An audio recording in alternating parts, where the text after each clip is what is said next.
Change is inevitable, right? We are making things faster, more fluid. The consumer is in the center of our world right now. They're the center of our world for retail, for entertainment, shake a stick at any industry. So you're servicing the consumer. It's no longer that the consumer is in the orbit around you as a brand. They're mobile.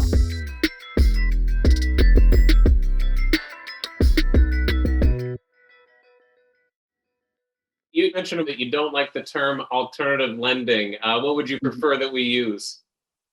Well, our sector is fintech forward. So I would say fintech lending is probably the term that I would use. And by the way, when I work with our bank partners, and as you know, BMO is on our board, RBC is a member, all of our bank partners also see themselves as fintech forward. There are divisions within those institutions that are changing the way that they lend, they're changing the way that they drive digital engagement. And so fintech lending is really the active and what I would call the future of lending solutioning in the Canadian landscape.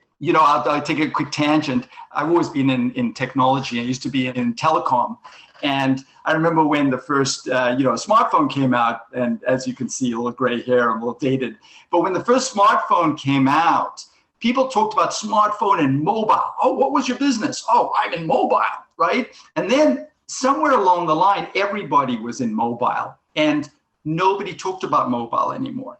So right now, we talk about fintech lending like smartphones, right? At some point, everything will be fintech driven. That's why it's a continuum of lending. That's why we are paving the way to the way the Canadians will borrow and access credit moving forward. And so ultimately, this appendage, this fintech word will dissolve and everything will be driven by our sector. Well, it's similar to the way in which we no longer use the term mobile banking or online banking. Now it's just banking. There is no difference. Exactly. And that's what we're pushing. Actually, if you go, I know that we're the CanadianLenders.org, but if you go to thefutureoflending.com, guess where it takes you? To the CanadianLenders.org. So we really see ourselves as the future of lending, both in Canada and in many ways globally. When we put standards together like buy now, pay later, we're working with our colleagues in Australia. We're working with our colleagues in the US. We are taking learnings from other global leaders, and we also offer leadership globally. Mm-hmm. And you mentioned before that it's not just the startups that you're representing, but you also have a number of major banks on your board and in your membership. And it reminds me of how when fintechs first started arriving in Canada, there was a lot of fear that disruption was coming. There are so many other industries that have been completely disrupted by nimble startups, and a lot of people pointed to the banking sector and said, well, there's all these new technology startups coming in that are going to disrupt the banking sector. And at the end of the day, the story was one of partnership rather than disruption. It turns out that there was a symbiotic relationship between the tech companies, the startups, and the big banks.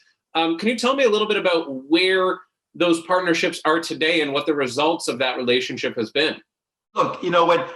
Change is always good for some people and it's always a bit of a pain for others. So there's no doubt that, change is not always, it can be a bit of a rough ride for certain folk, but change is inevitable, right? We are making things faster, more fluid. The consumer is in the center of our world right now. They're the center of our world for retail, for entertainment, shake a stick at any industry. So you're servicing the consumer. It's no longer that the consumer is in the orbit around you as a brand. So we're all running off the consumer and they're mobile, right? They've got their smartphone and we're servicing them on that download. But to answer your question, for the guys and gals who are excited about and embracing the change, it's about what I talked about earlier, which is breaking down the walls. So if you embrace what's happening, I look at two words, upsell and downsell, for example. So if you have a spectrum of lending and here's prime and here's maybe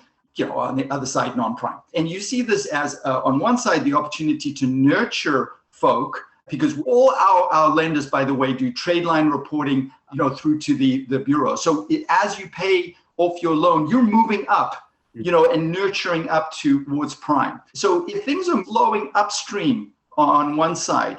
And on this side, these guys can't handle certain risk thresholds.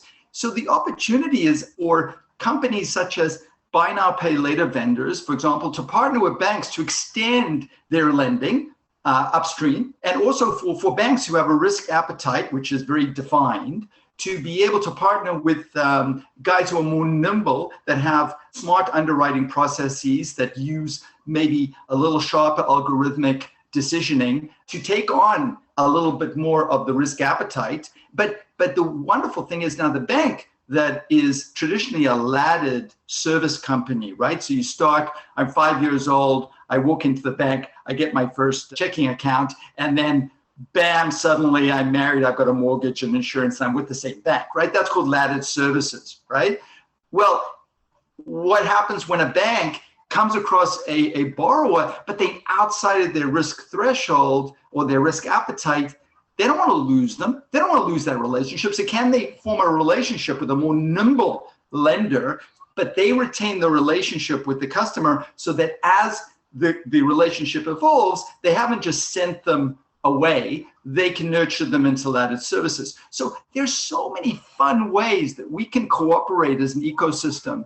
And it's not about us and them. And that's where regulators, that's where government, that's where business has to break down those walls and understand that there's a continuum of value, and that as long as we're looking after the interests of the borrower and we're trying to nurture them towards prime, and we're not a payday lender that's not reporting and has exorbitant rates that don't reflect on the credit of that consumer, then it's all good. It's about access to credit and nurturing. And that's what we reflect as an industry, is that continuum. And so for us, we're all about creative business models that extend incumbent lending into fintech lending and fintech lending into incumbent.